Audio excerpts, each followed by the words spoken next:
Saya ibaratkan NU sekarang itu seperti bis umum, supirnya mabuk, kondekturnya teler gitu, keneknya ugal-ugalan, dan penumpangnya itu kurang ajar semua. Kita sudah minta kepada kepolisian untuk memproses secepatnya dan dikenakan pasal-pasal yang bisa membuat Sugi ini jera gitu. Kalau nggak diwawancari sama Refli kan saya nggak mau gitu. Saya nggak mondok, tapi saya punya kekuatan, saya dikasih Allah skill. Saya ulama ini, datang ke sini pemerintah itu, minta fatwa apa? Masa penceramah ini ajakannya isinya hanya fitnah, hanya caci maki, itu kan tidak baik. Di dalam ilmu, di dalam dunia ini kan ada yang namanya autodidak gitu kan. Belajar itu otomatis, nggak mungkin kalau nggak belajar. Dengan berceramah ya harus menyampaikan pesan-pesan kebaikan. Oleh karena itu kita minta kepolisian untuk segera diproses dan berharap dikenakan pasal yang setimpal lah. Saya sekarang sudah sampai di titik nggak penting gelar. Saya udah nggak butuh gelar sebenarnya. Dan sebagian orang mendorong Ansor untuk melakukan perdamaian atau mediasi dengan Nur Sugi, dan saya tegaskan tidak ada itu. Kita tidak mau berdamai dalam kasus Sugi Nur Raharja kali ini.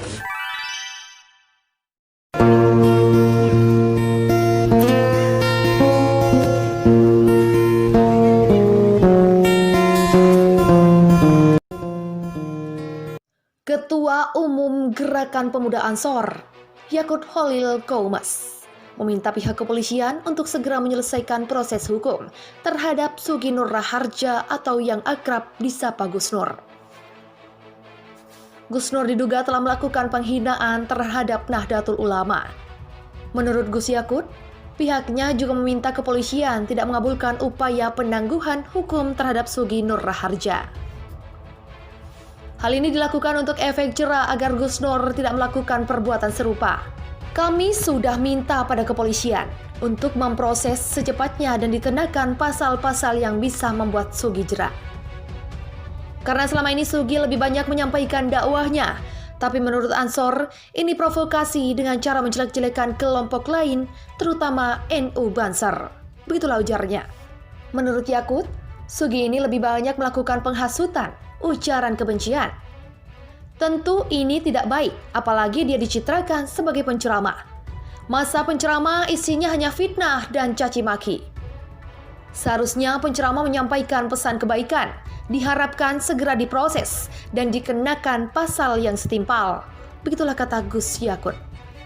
Meski banyak pihak menganjurkan perdamaian dengan tegas, Gus Yakut tidak mau NU berdamai untuk masalah ini. Kami tegaskan, tidak akan berdamai untuk kasus Sugi. Kita mau selesaikan secara hukum, dan kami menolak penangguhan karena tidak ada jaminan bila di luar penjara tidak akan bicara lagi hal-hal seperti itu. Polisi menjerat Sugi Nur dengan UU ITE dengan ancaman penjara maksimal 6 tahun penjara. Penangkapan terhadap Gus Nur atas sejumlah pelaporan ke Barreskrim Polri, di antaranya dari Ketua Pengurus Nahdlatul Ulama Cabang Cirebon, Lembaga Bantuan Hukum KP Ansor, Kabupaten Pati. Gus Nur ditangkap di rumahnya di Malang, Jawa Timur pada 24 Oktober 2020. Ia dilaporkan karena diduga menghina NU dalam sebuah video wawancara dengan Refli Harun. Video tersebut diunggah dalam akun YouTube Muncia Channel pada Jumat 16 Oktober 2020. Gus Nur mengumpamakan NU sebagai bus umum yang supirnya mabuk, kondekturnya teler, kernetnya ugal-ugalan, dan isi busnya adalah PKI, liberal, dan sekuler. Polisi akan panggil Refli Harun dalam kasus yang menjerat Gus Nur. Polisi akan melakukan pemeriksaan sejumlah pihak atas kasus dugaan ujaran kebencian yang menjerat Sugi Nur Raharja alias Gus Nur. Sebelumnya ditangkap di kediaman di Kecamatan Pakis, Malang, Jawa Timur pada Sabtu 24 Oktober 2020 dini hari. Ia kini ditahan di Barreskrim Mabes Polri, Jakarta Selatan. Gus Nur dilaporkan atas pasal penghinaan terhadap Nahdlatul Ulama saat sesi wawancara di channel YouTube milik Refli Harun. Siapapun yang terlibat pembuatan konten YouTube akan dipanggil. Yang merekam, siapa wawancara, siapa yang mengedit, siapa yang unggah, semua akan dipanggil. Ujar Kepala Biro Penerangan Masyarakat Karopenmas, Divisi Humas Polri, Brigjen Awi Setiono di Gedung Bareskrim Polri, Jakarta Selatan pada Selasa 27 Oktober 2020. Awi menerangkan, saat ini sedang dilakukan penjadwalan pemanggilan terhadap pihak-pihak yang dimaksud. Diperiksa sebagai saksi. Begitulah ungkapnya. Polisi persilakan Gus Nur ajukan pra-peradilan. Gus Nur ditahan di Rutan Bareskrim Mabes Polri sejak Minggu 25 Oktober 2020. Polri persilakan pihak-pihak yang keberatan penahanan pengajuan pra-peradilan. Kepala Biro Penerangan Masyarakat Divhumas Polri Brigjen Pol Awi Setiono mempersilakan pihak-pihak yang keberatan dengan penahanan tersangka Sugi Nur Raharja alias Gus Nur agar mengajukan pra-peradilan.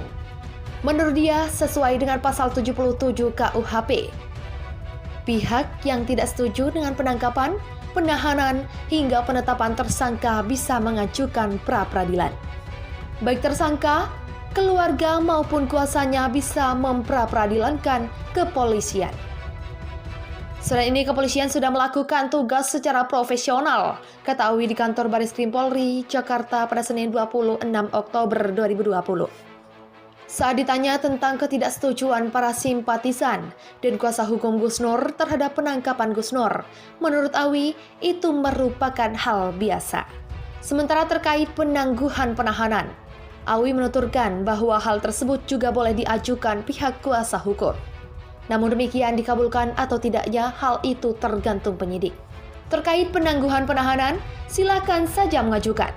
Namun itu merupakan hak prerogatif penyidik untuk menyetujui atau tidak. Begitulah kata Awi. Sebelumnya Gus Nur ditangkap di kediamannya di Kecamatan Pakis, Malang, Jawa Timur pada Sabtu 24 Oktober 2020 pada dini hari. Dari kediamannya, Gus Nur langsung dibawa ke Bareskrim Polri, Jakarta Pusat. Gus Nur ditangkap karena dinilai telah menyebarkan informasi yang menimbulkan rasa kebencian atau permusuhan terkait Nahdlatul Ulama melalui pernyataan yang diunggahnya dalam akun YouTube-nya Munciyah Channel pada 16 Oktober 2020. Sejak Minggu 25 Oktober, tersangka Gus Nur telah ditahan di Rutan Bareskrim Polri selama 20 hari berikutnya. Putra Gus Nur beri penjelasan kronologi penangkapan ayahnya. Sementara itu, putra dari Gus Nur Raharja atau yang biasa disapa Gus Nur, Muhammad Munciyah, menjelaskan kronologi penangkapan oleh Direktorat Tindak Pidana Siber Bareskrim Polri terhadap ayahnya. Munciyah mengatakan bahwa penangkapan Gus Nur tersebut bukan merupakan yang kali pertama. Gus Nur ditangkap di kediamannya, Jalan Cucakrawun Raya, Sikarpuro, Pakis, Kabupaten Malang, Jawa Timur. Kami sebelumnya sudah mengira bahwa akan ada efek dari pembicaraan di podcast yang viral itu, kata Munciyah di Kabupaten Malang. Gus Nur ditangkap atas kasus dugaan ujaran kebencian terhadap Nahdlatul Ulama dalam percakapan podcast bersama Refli Harun di Jakarta beberapa waktu lalu. Penangkapan kali ini merupakan yang kali ketiga. Munciyah menambahkan bahwa pihak keluarga menyayangkan penangkapan Gus Nur di tengah malam. Menurut Munciyah, polisi datang ke kediamannya kurang lebih pukul 00 waktu Indonesia Barat. Ia menyebutkan kurang lebih 4 hingga 5 mobil yang mendatangi kediaman Gus Nur tersebut. Personel polisi yang menjemput Gus Nur disebutkan Munciyah berjumlah sekitar 30 orang. Anggota polisi langsung masuk dan menunjukkan surat perintah penangkapan serta penggeledahan. Begitulah kata Munciyah. Setengah jam kemudian, Gus Nur pun dibawa oleh polisi dan diamankan juga beberapa barang bukti, seperti laptop, harddisk, termasuk telepon pintar milik Gus Nur. Beliau langsung dibawa ke Mabes Polri. Perintah penangkapannya karena dugaan pencemaran nama baik terhadap NU dalam podcast Refli Harun itu. Begitulah kata Munciyah. Menurut putra kedua Gus Nur itu, ayahnya jarang berada di rumah karena seringkali melakukan safari dakwah ke berbagai daerah. Namun, pada saat penangkapan, Gus Nur tengah berada di rumah karena baru saja mengisi acara peringatan Maulid Nabi di kawasan Kedung Kendang, Kota Malang. Biasanya jarang sekali ada di rumah. Akan tetapi kebetulan tadi malam sedang ada di rumah karena habis ada acara. Begitulah kata Munjiat. Direktorat Tindak Pidana Siber Bareskrim Polri telah menangkap Gus Nur atas dugaan menyebarkan informasi yang menimbulkan rasa kebencian atau permusuhan berdasarkan SARA dalam sebuah akun YouTube pada tanggal 16 Oktober 2020. Usai adanya unggahan tersebut, Gus Nur dilaporkan oleh Ketua Pengurus Nahdlatul Ulama Cabang Cirebon Aziz Hakim ke Bareskrim Polri dengan nomor laporan LP-0596-S-2020 Bareskrim tertanggal 21 Oktober 2020.